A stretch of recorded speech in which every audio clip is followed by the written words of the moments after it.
মিয়ানমারের রাখাইন রাজ্য এক সংকটপূর্ণ মুহূর্তে দাঁড়িয়ে আছে। দেশটির কৌশলগত পশ্চিম সীমান্তের নিয়ন্ত্রণ নেয়ার দ্বারপ্রান্তে আরকান আর্মি, যা শুধু মিয়ানমারের গৃহযুদ্ধ নয়, বরং দক্ষিণ পূর্ব এশিয়ার ভূরাজনীতি পাল্টে দিতে পারে। মিয়ানমারের সামরিক জান্তা দেশটি বিভিন্ন স্থানে হারানো জমি পুনরুদ্ধার করলেও আরকান আর্মি ইতিমধ্যে রাখাইন রাজ্যের 17টি টাউনশিপের মধ্যে 14টি নিয়ন্ত্রণে নিয়েছে। বঙ্গোপসাগর তীরবর্তী এই অঞ্চলে বাংলাদেশের সঙ্গে সীমান্তও রয়েছে। সম্প্রতি আরকান আর্মি ঘোষণা দিয়েছে তারা রাখাইনের অবশিষ্ট অংশসহ এই রাজ্যের রাজধানী সিত্তে দখল করবে। একই সঙ্গে তারা দেশটিতে অবস্থিত ভারতের একটি গুরুত্বপূর্ণ বন্দর প্রকল্প ও চীনের বেল্ট অ্যান্ড রোড ইনিশিয়েটিভের মূল অংশ কিয়াফকিউ নিয়ন্ত্রণে নিতে চায়। সেখানে রয়েছে তেল গ্যাস পাইপলাইন ও গভীর সমুদ্র বন্দর। বিশ্লেষকরা বলছেন আরকান আর্মি এখন একটি সিদ্ধান্তমূলক আক্রমণের জন্য উপযুক্ত সময় রয়েছে। তবে আরকান আর্মির লড়াইয়ের ফলে দেশটি ভয়াবহ মানবিক সংকটের ভেতর দিয়ে এগোচ্ছে। আরকান আর্মির বিরুদ্ধে রাখাইনে মুসলিম রোহিঙ্গাদের ওপর গুরুতর নির্যাতনের অভিযোগ উঠেছে। মিয়ানমার সেনাবাহিনীর অবরোধে লাখো মানুষ খাদ্য সংকটে পড়েছে। জাতিসংঘ বলছে 2 মিলিয়নেরও বেশি মানুষ এখন অনাহারের ঝুঁকিতে। এ মাসেই বিশ্ব খাদ্য কর্মসূচি সতর্ক করেছে যে রাখাইনের 57% পরিবার মৌলিক খাদ্য জোগাতে ব্যর্থ। ডিসেম্বরে এই সংখ্যা ছিল 33%।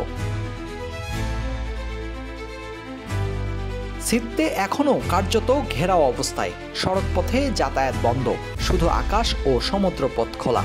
বাসিন্দারা বলছেন বাজার দর আকাশ ছোঁয়া। সেখানে একসময় শূকরের মাংসের দাম ছিল $2, এখন তা বেড়ে $13-এরও বেশি। স্থানীয় গণমাধ্যমে খবর এসেছে অনেকেই আত্মহত্যা করছেন, পরিবারের ভিক্ষায় নামছেন, যৌন পেশা বাড়ছে, এমনকি দিনের বেলায় ডাকাতি পর্যন্ত হচ্ছে। অন্যদিকে সেনারা ঘরে ঘরে তল্লাশি চালাচ্ছে। শরীরে ট্যাটু দেখে আরকান আর্মি সমর্থক শনাক্তের চেষ্টা চলছে। স্থানীয়রা বলছেন পরিস্থিতি সম্পূর্ণ অপ্রত্যাশিত। পরের মুহূর্তে কি হবে কেউ তা জানে না। আরকান আর্মির রাজনৈতিক শাখা ইউনাইটেড লিগ অব আরকান বলছে রাখাইন রাজ্যের রাজধানী সিত্তে সামরিক শাসনের এক নগ্ন উদাহরণ। দীর্ঘদিন ধরে জান্তা রাখাইনকে দখলকৃত ভূখণ্ড হিসেবে শাসন করছে। আরকান আর্মির অগ্রযাত্রা ঠেকাতে জান্তা সরকার বিমান হামলার পথ নিয়েছে। ইউনাইটেড লিগ অব আরকান বলছে শুধু 2023 সালের শেষ থেকে 2025 সালের মাঝামাঝি সময়ে বিমান হামলায় 402 জন বেসামরিক নিহত হয়েছে, যার মধ্যেও 96 জন শিশু। এছাড়া এবছর গোলাবর্ষণ, ল্যান্ডমাইন, বিচারবহিত হত্যা আরও 26 জনের প্রাণ গিয়েছে। উভয় পক্ষই জনবল বাড়াতে বাধ্য হয়েছে। আরকান আর্মির পুরুষ 18 থেকে 45, নারী 18 থেকে 25 নিয়োগ শুরু করেছে। অন্যদিকে সামরিক বাহিনী গত 13 মাসে প্রায় 70,000 নতুন সদস্য সংগ্রহ করেছে।